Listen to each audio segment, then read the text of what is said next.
Good morning, good people, and welcome to the PooleProof Wisdom Podcast Conversations. Now, there are some who believe there are no great second acts, no opportunity to do anything but one thing you've always done because it's safe, pays the bills, and doesn't rock the boat too much. But in this age, when talk about the great resignation, meaningfulness at work and in life, and the pursuit of something more is on the minds of so many people, there's no better time than now to take a journey into what it means to live purposefully on our own terms, discarding the model that says we must do what's necessary instead of what we love, if those two things are not the same thing. Here's the good news. If you can find the courage and have the talent, drive, and commitment, you can do anything you want these days. You can build it, nurture it, and as many have, even show others in the process how to do the same. We can be good people, the architects of our own dreams, and then live in the space and place we've built. But that's scary as hell, right? Of course it is. But I'm here to tell you, as illustrated by today's guest, that fear is only courage that has said its prayers. You'll find out why in just a bit, but first, I want to tell you about today's guest. I met him when we both worked at City Mortgage as senior vice presidents almost 10 years ago. He was over marketing and I communications. We hit it off for a number of reasons, and in the process of getting to know each other, I learned he was an artist. Not just someone who gave themselves that title, but a real one. I saw his work and was so impressed by it, I bought a piece, and I'm proud to say it's still on display in my home today. He's really a brilliant artist. Interestingly, I also noted that while he's an exceptional marketer, his art was his love. I told him that and encouraged him to pursue it. But like most people, it wasn't the practical choice at the time for him. Sometimes, before we can fly, we have to build a launching pad, and that's what he did. I left City Mortgage while he remained, but was thrilled years later when I learned he'd left to pursue his art and an artist's life full time. Now, as a marketing and branding strategist, Mark Witzling has spent his professional career around writers, designers, and artists who visually shaped his ideas. He graduated from Macalester College and after earning an MBA from Boston University, joined the brand marketing team at Gillette. Now, throughout his career, it also included roles at firms such as M&M Mars, Purina, and Citibank. And he also became involved in service to others through involvement with various nonprofit boards and is the co-founder and past president of Executive Connections St. Louis. His interest in artistic endeavors began in representational oil painting, but the combination of oil and malleable cold wax together with a more introspective subject steered him toward abstraction. He began to hone his craft by studying in studios of artists across the country, from Santa Fe and Albuquerque to Wisconsin and Montana. His work appeared in the 2017 book Cold Wax Medium Techniques, Concepts, Conversations, and his art was included in Artfolio 2020, a curated collection of the world's most exciting artists. In 2018, he was selected as an artist in residence at Chateau Arcovol in France. Mark stepped away from his corporate path in 2018 to pursue his interest in the arts. He continues to paint regularly in the same studio where he began more than 20 years ago. And when not in his studio painting, Mark is executive director of Craft Alliance in St. Louis, Missouri.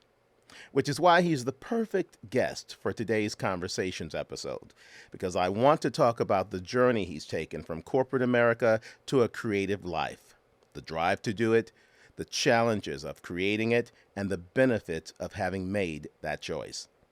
Listen carefully, because in his journey, you're bound to learn something valuable if you're trying to find a path to your own life's work, when all you have right now is just a job, and not even one that you love. Good afternoon, Mark, and thank you for joining the PooleProof Wisdom Podcast. So glad you could join us today. How are you? I'm great and glad to be here. You know what? It's a Saturday. I appreciate you taking some time with me. Sure. Happy to. So I see, for our audience can't see it, but I see some of your works in the background, and it's making me salivate a little bit. I want, I want some of those. But I wanted to talk with you today because we're at a point in our history in this country, and you may have heard the term certainly applied, where people are looking at life differently, particularly on the heels of what's been going on with the pandemic, and specifically as it relates to work. And so I wanted to have a conversation today with you because you have something that you do now that you literally love. And you know what they always say, when you do what you love, you're not working a day in your life. But I Mhm. do know you historically from the time when you and I were both in that rat race and you had the day in, day out job. And I want to talk with you about that because while people are talking about the great resignation and giving up doing anything altogether, what you did is found something entirely different, which was a way to take your talent and turn it into something that wasn't just how you made your living, but how you fed your soul. So tell me a bit about that, because in that time when we were at City Mortgage together, and you had the day to day job, and you were doing like everybody else was, getting up every day and coming in and doing what you did, that was fine. But your heart and your spirit spoke about something involving your talent. And tell me how you balance that. I won't call it a struggle, but that duality of purpose at that time. Well, yeah, no, it's that's all well said. I think that for me, art was something that I discovered, a number of years ago, and yeah, I dabbled with it. It wasn't intended to be, my future or anything along those lines. It was just something I was very interested in. And you're right. You go in, you do the work that you do every day. And for me, I would come home at night and I would paint. I would take painting lessons. I just get started. It was just something I was doing.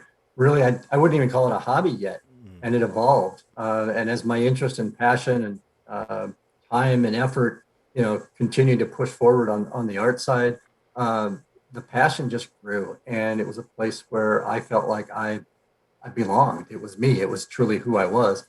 And then recognizing that over time, you start to shift out of the traditional work, and you try to start to think about ways to make that transition. And then that's what I did, and we can talk about that. But that's kind of how it evolved for me. Mm-hmm, mm-hmm. Was there a struggle somewhat? Because, and I mentioned this too, we all are in a position where we have things that we love to do and we imagine ourselves doing them. But well, then we're very practical. People are like, well, I've got bills to pay, I've got a mortgage, I've got kids in college, whatever the circumstances are. Tell me a bit about that, if it was a struggle, and how you were able to find a way to tamp down perhaps the Yeah. the desire to just chuck it all to the wind and say, I'm just going to go and pursue my art versus laying out a plan that helped you get where you wanted to go. Yeah. Well, I think I carry that, I don't know, blessing or curse, whichever it is, but sort of that left brain, right brain side. So I've got the creative side that, yeah, just wants to jump in and just run and do it, just, Right. step away and run off and do it. But I also have the other side that is much more practical. Hmm. And I don't know that I think of it necessarily as a pure struggle, but it's two sides that are always there, Hmm. and trying to find out how to reconcile those things. It led me to know that ultimately I wanted to do something on the creative side. I wanted to push and pursue that creative side of what I was doing and how I was spending my time. But finding a way to do that, that still met the needs that I have, family and mortgage and all those things. So what I ended up doing, and so I guess my advice to anybody would be, at least from my perspective, would be to just have a plan, right? Hmm. And it may not turn out the way you plan, but at least you're going down a path that makes sense as a calling. Um, for me, what I did is I ultimately ended up going, and I currently run a nonprofit arts organization.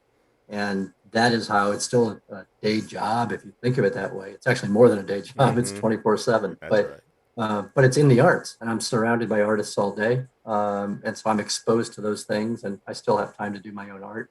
That balance has worked really well for me as a way to transition out of the traditional corporate side. Hmm.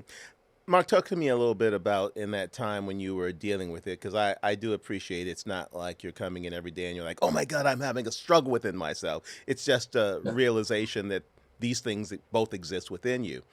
But sure. as you're making a determination about things, is that beating of your heart, so to speak, kind of continues to say, I really love this, I really love this, I really want to do more of it.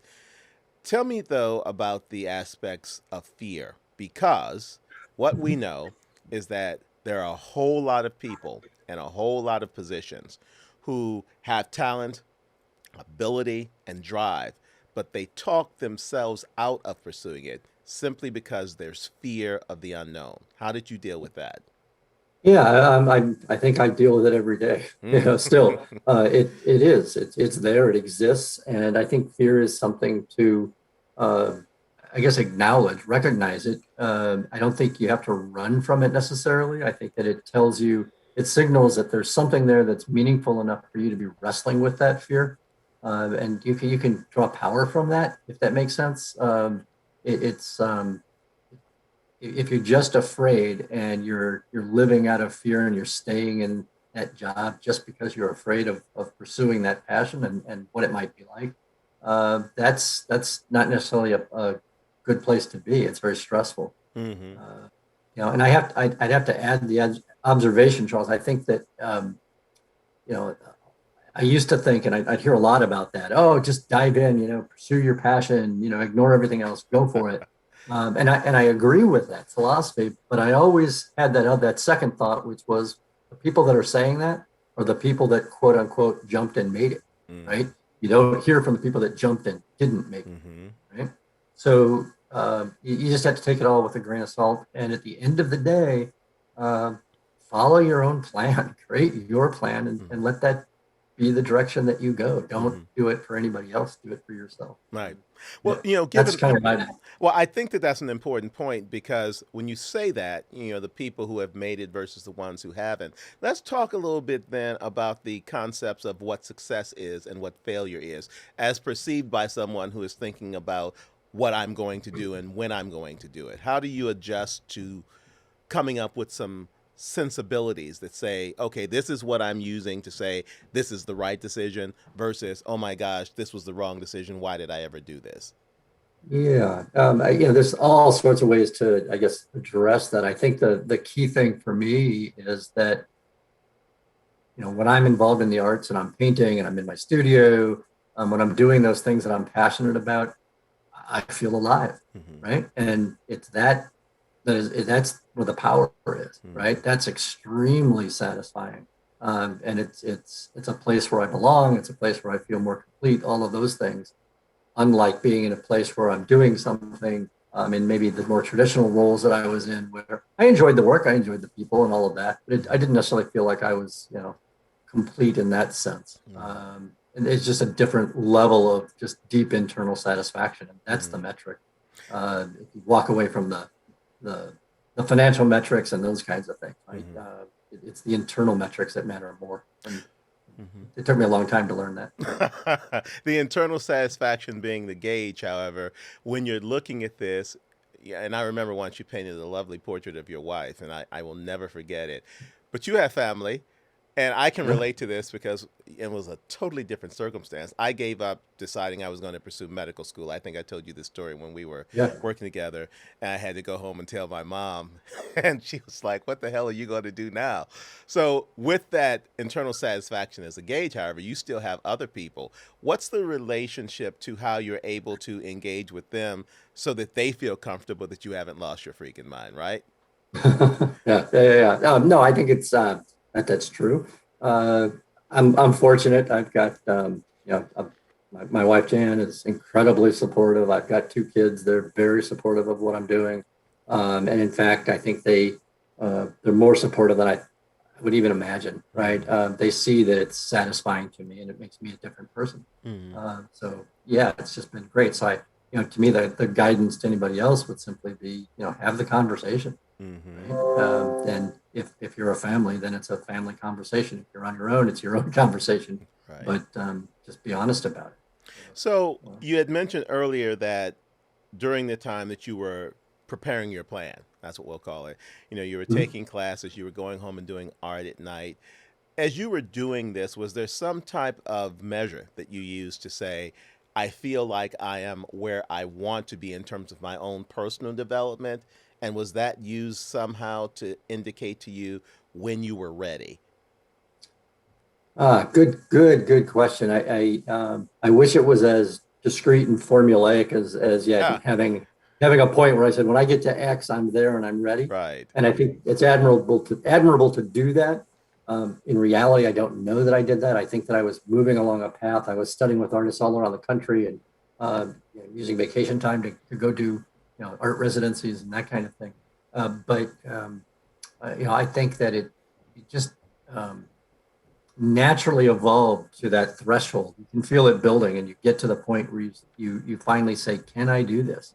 And I remember sitting down and having conversations with several different, friends and just personal mentors, and saying, "This is what I'm thinking. Am I completely nuts?" Mm. Right? And uh, some said yes, and some said, "But go for it anyway." Mm. And the internal threshold is really the key.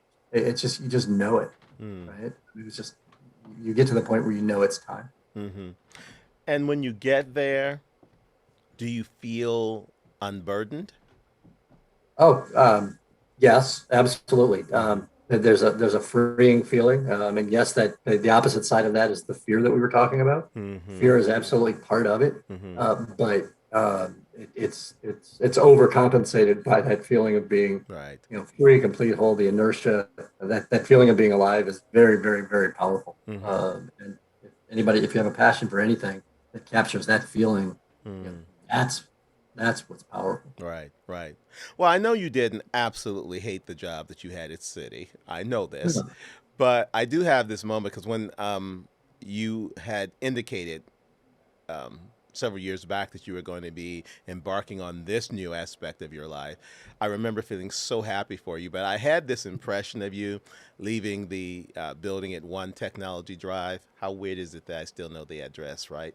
uh, Walking, I don't know if you ever saw the movie version of The Wiz, where at the end, when everything was said and done, they had everybody coming back to life and they sang this song, Can You Feel a Brand New Day? I had this Yeah. impression you were walking out of the building doing that kind of happy dance. So, is there any truth to that, or is that just my, fertile imagination? Well, I think there are moments where you have that, right? And Right. it's not it wasn't so much for me a feeling of escape. It wasn't leaving something I had a Mm, distaste for, right. right? But it was moving towards something I just had a much stronger Mm-hmm. taste for, if that Mm-hmm. makes sense, Mm-hmm. right? Yeah. It wasn't so much running away as running towards, uh, at least for me. I love that running towards something. And you hit the ground running. I mean, it I keep up with you. I mean, there's certain people I Yeah. just am always interested in what's going on, and you're always doing this or you're doing that, and you are constantly inventing and in creating. Now, granted, you're running a nonprofit, but you don't lose a step when it comes to your own contributions to artistic endeavors. How do you find the time to make sure that your creative mind gets all of the room it needs, given everything that you've got going on? Yeah. No, excellent question. I think that's two things. I have a flip answer to that, which I'll give you, and then I'll give you the real answer. The Okay. flip answer I give when people ask how I have time to do the art and spend time in my studio, I just say I don't golf, right? I'm in St. Louis. And St. Louis lost the football team here, so I That's no right. longer need to watch football on Sunday afternoons. But no, the real answer though is you make time, you find time for what's important. And my rule is that every day I go into my studio, which is where I am now. Uh, I may not paint every day. There's a business side to this too, and there's all sorts of things that need to happen in addition to just actually, putting down paint. But every day I will be in my studio, and Hmm. that's my rule. Hmm. That's what keeps going. It's like a writer. The writers always say authors should write, how many sentences a day every Right, day, whether right. it's good or bad. They should write every day. The same kind of philosophy. Just get down and do the work. Hmm. So let's talk about work and creativity, right? Because we're now looking at this in terms of that word. And I always find it a interesting thing because it's really a different path when you are sitting and creating something versus even in the case of writing for that matter. I mean, granted, the words are coming from your head and they're going onto the digital or actual page, but I've always been fascinated with people who create any form of art because I'm like, that's something that's an actual form, right? How do you tap into that in a way that you can explain that the rest of us won't necessarily probably get? Because I'm looking at the art behind you now and I'm thinking, how does he decide how that's going to look? Where does that come from? Yeah, it comes from several places. One is uh, in an internal sense of what you're trying to communicate.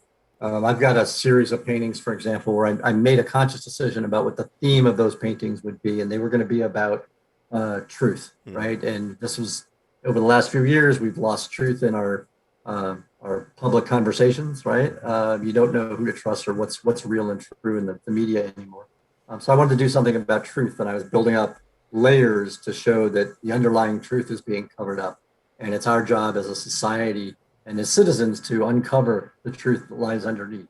And once you have that idea or concept, then for me, it's how do I translate that into something um, visually, right? How do I create that in my painting? So I'm working with that idea. So that's part of it. The other part is starting every painting with some challenge, whatever it might be. It might be a technical challenge. I may want to do, I build up a lot of layers of paint. That's part of my process. And I may decide I'm going to do layers of warm over cool colors and alternate. Or I may say I'm going to do, opaques and transparents or, any number of things, but I'll give myself a challenge. So I don't start with just absolute blank, just start throwing stuff down. Although sometimes you play and you do that, and it evolves. Your inner conscious comes out, and so that the challenge as an artist is to let those thoughts and those ideas that you have internally um, uh, give yourself the freedom and permission to let that loose and put that down on the canvas or the panel that you're painting on.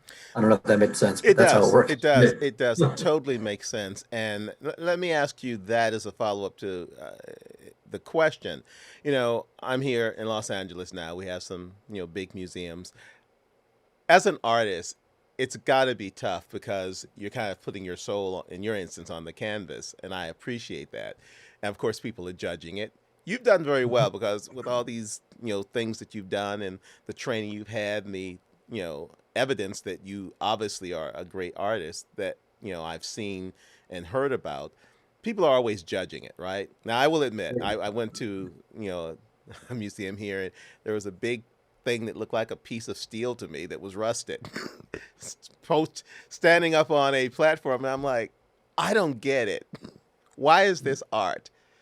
Now, you obviously are an artist. You also represent an arts, organization.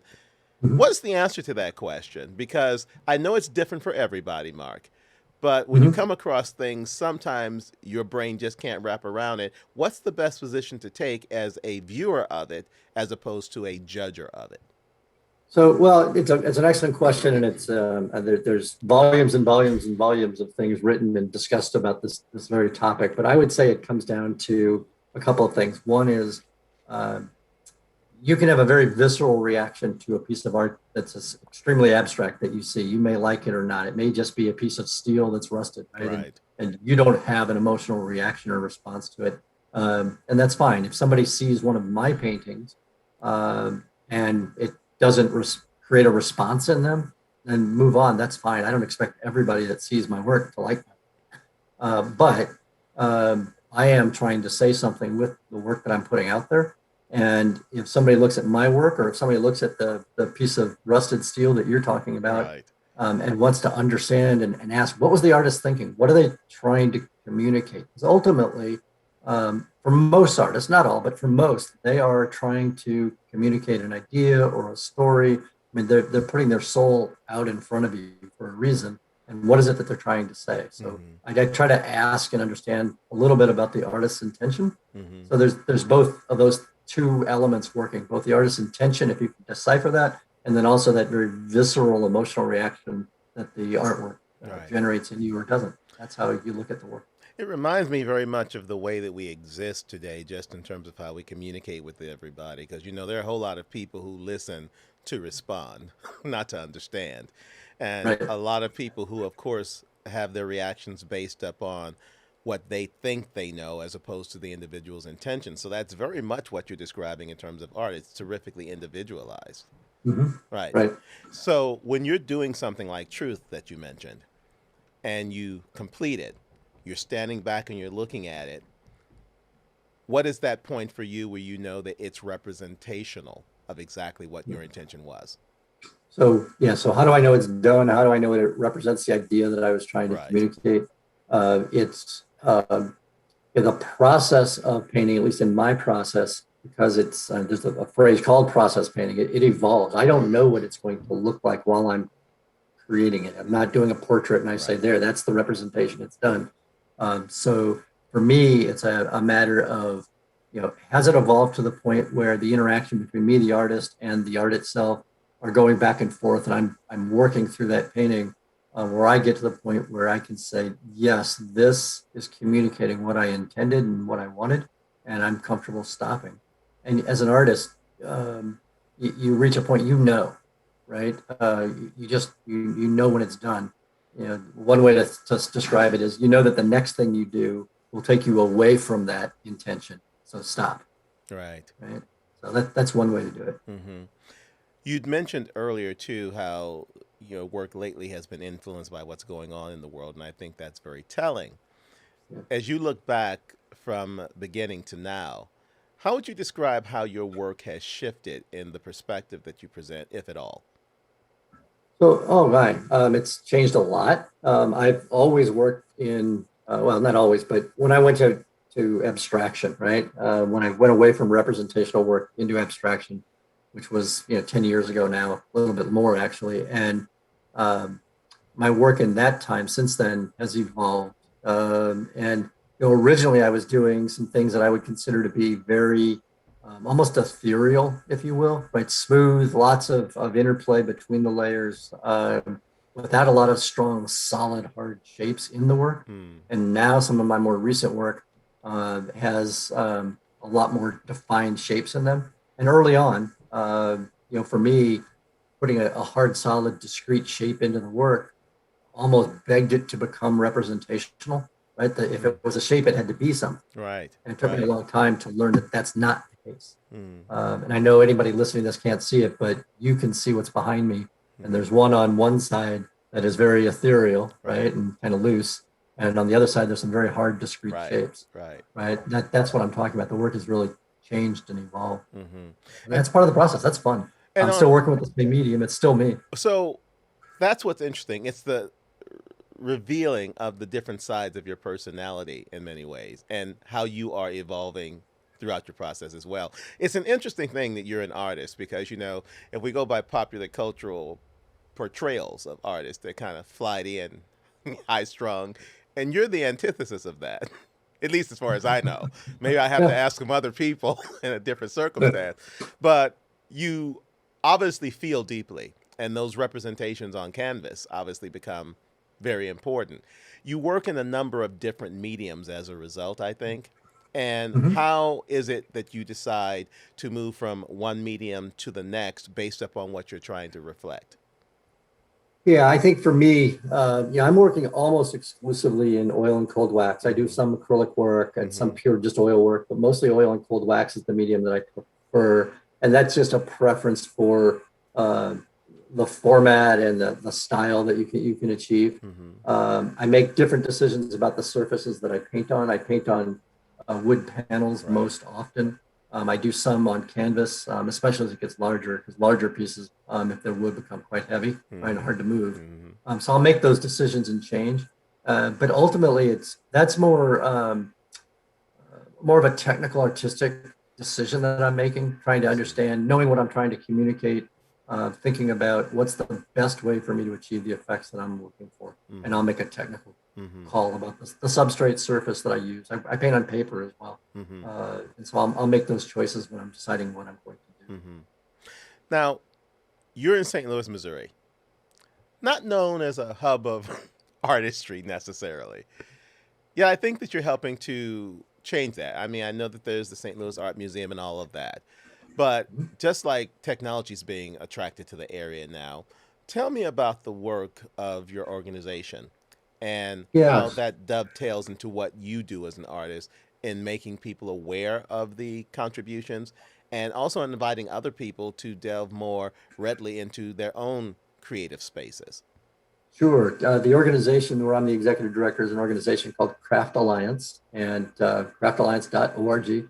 We are based in St. Louis. We're an arts education center focused on craft and contemporary craft. So we have an exhibition gallery. We have a retail gallery shop where we sell craft from local artists and artists around the country. We have studios. So we're a teaching institution, so we have a metal studio, ceramics, glass, wood, fibers, a digital studio. So we're teaching all the time and having these classes.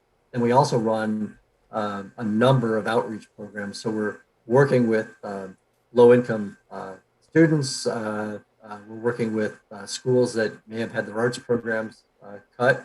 So we're reaching out to bring contemporary craft to the community. And it's important. And there's also a national craft uh, community out there, and we're integrated with them as well. And the whole overall approach is to educate uh, individuals about how they can express themselves through art, through Hmm. craft. And that's very powerful. And for me, it ties back to my own art only in the sense that it's surrounding myself and immersing myself in that art space. And Hmm. that's really powerful. Hmm. So, how is it's a nonprofit, so the organization Yeah. relies on public funding and private funding? Yeah, private and public, mostly private funding, foundations, grants, some government funding, but mostly individual donors. So, your marketing background certainly comes into play here because it helps you to craft that narrative about what the organization does, yes? Absolutely. Yeah. And when you're looking at that, because I'm going to just take a personal moment here, yeah, I realize that when it comes to decisions about things that will be funded and won't be funded. We see, arts programs in other lives. And when I was in other jobs, I supported like the VH1 Save the Music Foundation when I was working in another Mhm. company and a number of other arts organizations because people tend to think that those are things that can be, you know, just pushed aside while they address supposedly more urgent matters. Talk to me, Mark, about the importance of the arts. Now, I have an opinion, which is Yeah. that it's crazy important. But Yeah. I'm not an Well, artist. You are. well, Tell me about well, the importance of the arts and why now in particular, as we look in America and around the world, why it's so important that that support be maintained, if not increased.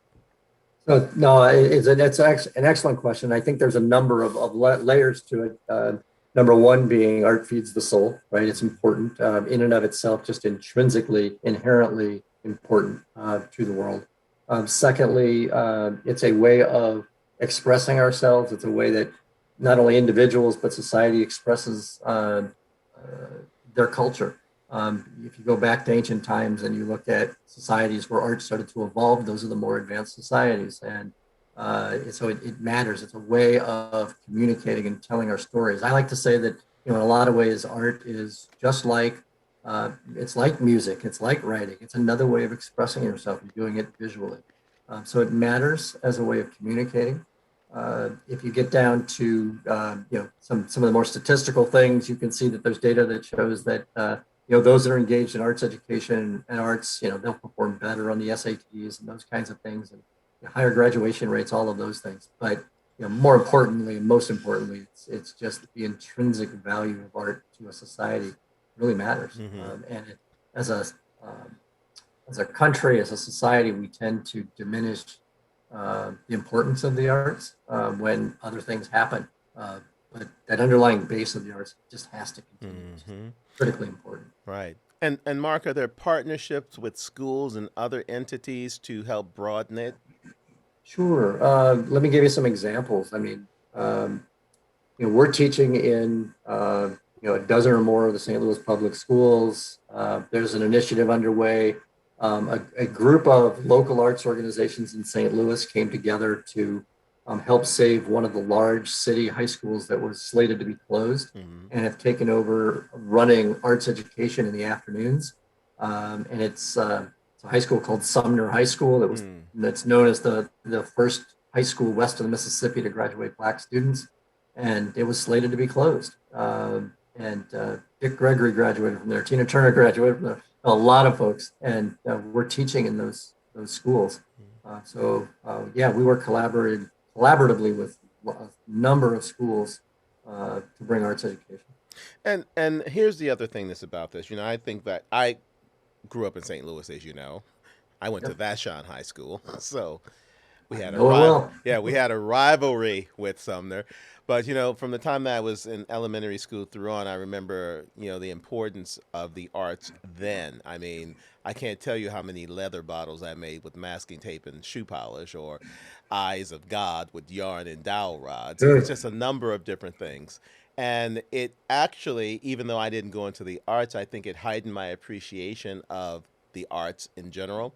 It certainly fed into my creative mind, to use that phrase, but Yep. it's relevant, obviously, for people who are in low income areas. The schools are challenging that type of thing. But even in a larger sense, young people and adults as well who are not necessarily in those circumstances. Tell me somewhat about the importance of the arts and their awareness and understanding of it as well, because I don't want people to assume that art is more accessible always to people based upon socioeconomic status. Right. Right. No, absolutely not. And there are folks at all across the social spectrum that either do or do not have access to the arts, and it's valuable to anybody. Yeah, the value to me is in arts education is, it's about learning how to be creative, Mm, right? It's learning that you can. I'm a firm believer that to almost everything there's more than one solution. Right? mm, There's more than one way to get something done, mm, and it's amazing. I can get together in a workshop with a dozen artists that I'm either teaching or participating with. We're all using the same materials, right? mm. Same paint, same surface, same everything. Yet, if I have 12 people in the room, I will get 12 wildly different solutions. Right? That's where art comes in. That's what's coming out of your mind. It's not the paint that's doing that. It's not the surface that's doing that. It's what's coming from your soul and your mind. Mm, And that's the power of creativity. And that mm, applies to absolutely everybody. And not just students when we think of kids. It's great for seniors as well. mm. Uh, Great for the mental health and creativity. So mental health. I'm glad you brought that up because I was thinking about it as you were speaking. Not only the mental health, physical health as well. I've seen some wonderful, Sure. programs in that regard. How do you find the way to broaden that reach so that there isn't any stigma associated with it? Meaning that sometimes people think that when programs are brought in that it's an organization or an activity that is designed to kind of take advantage of the people so that they seem like they're giving them something that they don't need. It's like when people are treated for mental health issues, the question may arise, well, do I really even need that? I seem to be fine. When you're bringing art in to help with any number of issues, whether they be physical or emotional, how would you answer that question as to whether or not art is really making that big of a difference in some tangible way? Yeah, it's a good question, and I need to be clear that the organization I run doesn't Right, do mental health right, education, which right, programs. For that purpose, that's a very specific sort of thing. right. But what I do see is that uh, again, it's the connection of visual skills, motor skills, all of those things Mm-hmm. that ultimately come together to create this capturing your mental spirit, if you will, and Mm-hmm. bringing that out. I've seen arts used in organizations that work with children that are in homes going through divorce, and using art therapy, if you will, to approach that and to provide the outlet for expression around those needs. So there's a whole range of things, especially in that world of art therapy. And there's documented, there's scientific evidence about Right. the benefit of the arts for that.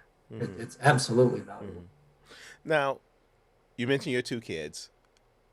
I Yep. think I know that they're both artistic, but I don't want to just use that general phrase. I know one's a dancer, correct? Mhm.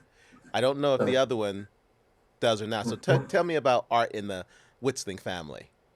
oh wow. The my oldest, my son, is a technology guy, so he's not so much the visual artist as much as the coding artist. Gotcha, gotcha. And we've had those conversations, and certainly the coding and how you do things technically can be artistic, That's can be right. creative. It's a different outlet. My youngest is a therapist and has a master's in dance and movement therapy and is incredibly creative. Mm-hmm. May not paint, but um, has a great creative streak. Mm-hmm. And so yeah, it's there. Mm-hmm. It's part of who we are So the genes are carrying on, so to speak. in some way. Yeah.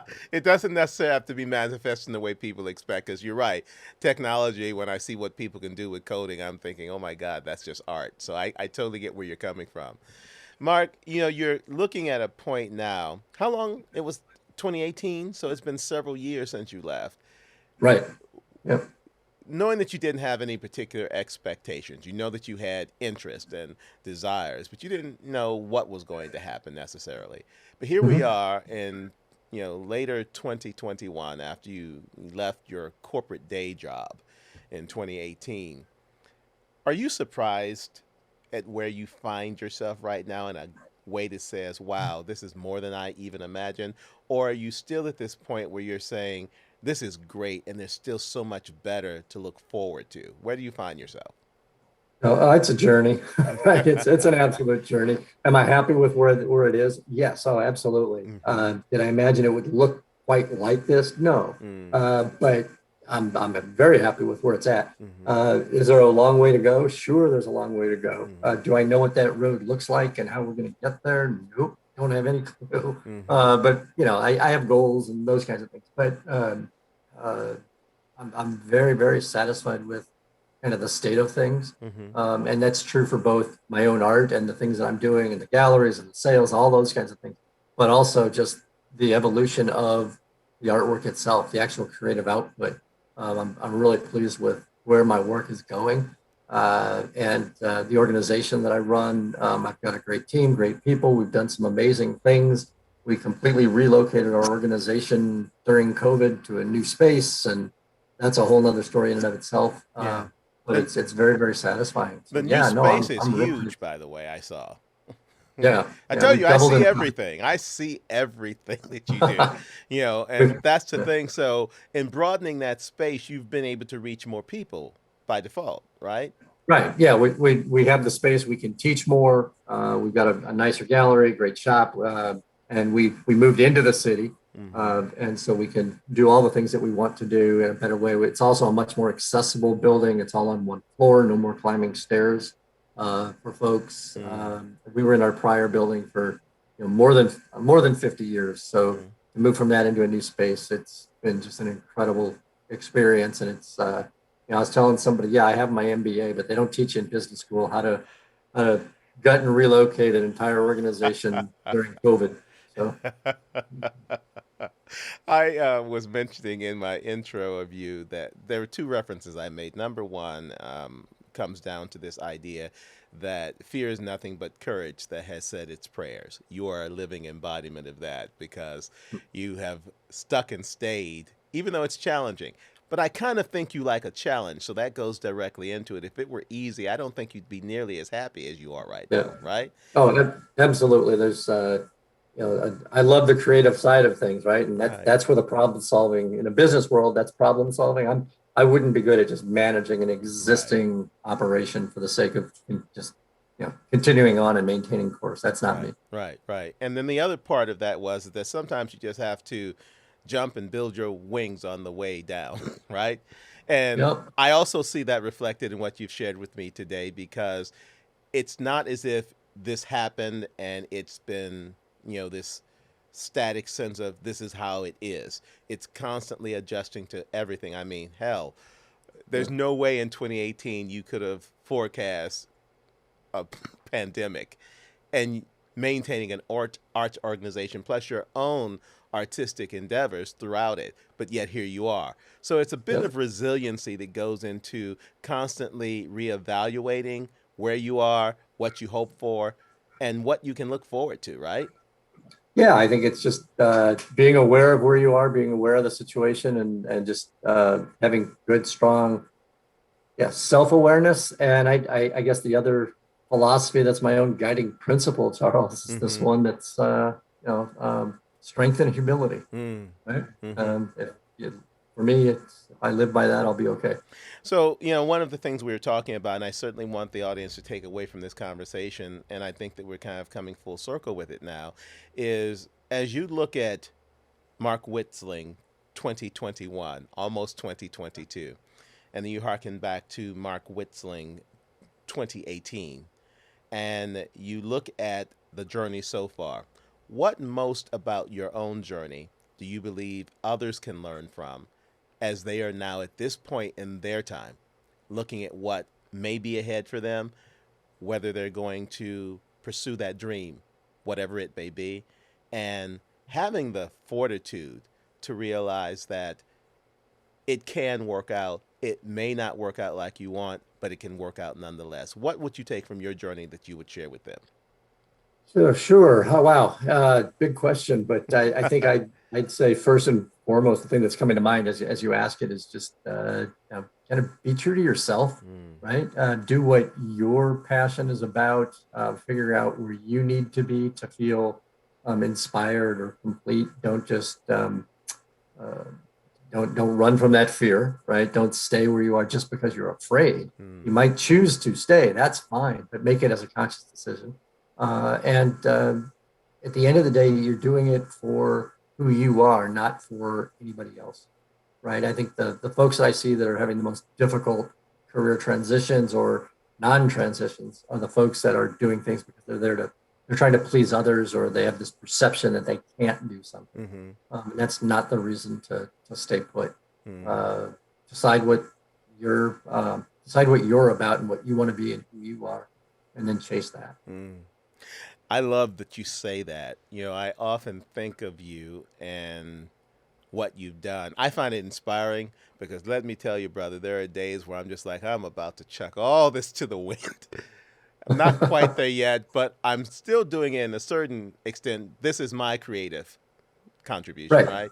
Yeah, and it's wonderful, and it's inspiring, and it's you know, for all these things that we say, yeah, just I can sit here and say those things, but Mm, everybody's got to decide for themselves what's right, yeah, and it's not for me to judge, right, anybody else. right. So, But when I think about you, I think about Maya Angelou. I mean, I don't like the word success too much because people have a improper association with it. But I like her definition, and it does apply to you, and you'll probably blush about this.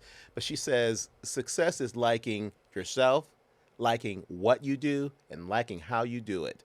And as I've been talking with you throughout the course of this session, all of those things are in application. And I think ultimately, for anyone who's looking to do something different, that's what has to be the measure, that level of yeah, success. yeah, I think that's great. That's dead on. Yeah, So, that's awesome. And now for people, I want to, because, we don't have a problem with doing a little bit of shilling here. For people who are interested in your exceptional art and interested as well in supporting the organization, please provide some details about how they can do that if they're interested. sure. So for my art, just go visit my website, which is Mark Witzling, markwitzlingart.com. It's Mark, MarkWitzling art.com. And Facebook, it's also Mark Witzling Art. And then my organization is craftalliance.org. And take a look. And if anybody has any questions, they can reach out to me through any of those places. That's That'd be great. awesome. That's awesome. And I hope that people are going to do it. It's about time I get something else. I'm moving in a couple of weeks. I may need something, so I have to go out there and look again. I do have your piece that I bought from you. It's Yep. at the entrance. I literally am bougie enough that I will tell people, no, that's a Witzling There you go. when they Awesome. come into the Sunset house. Still, I remember it. I remember it well. Yeah, it's an awesome piece of art, and I think that the thing about it is that unlike that big piece of steel that I saw. When I look at anything that you create, it automatically has, I love the phrase visceral connection, because I'm always like, oh my God, that's beautiful. And I'm a hard nut Yeah. to crack. So that says a lot about what you're capable of. So Yeah. I hope that others will reach out and buy the art. And I hope that others as well will reach out and support the organization, because the work is so essential, particularly right now. Great. So Thanks, John. thank you, Mark, for spending your time with us.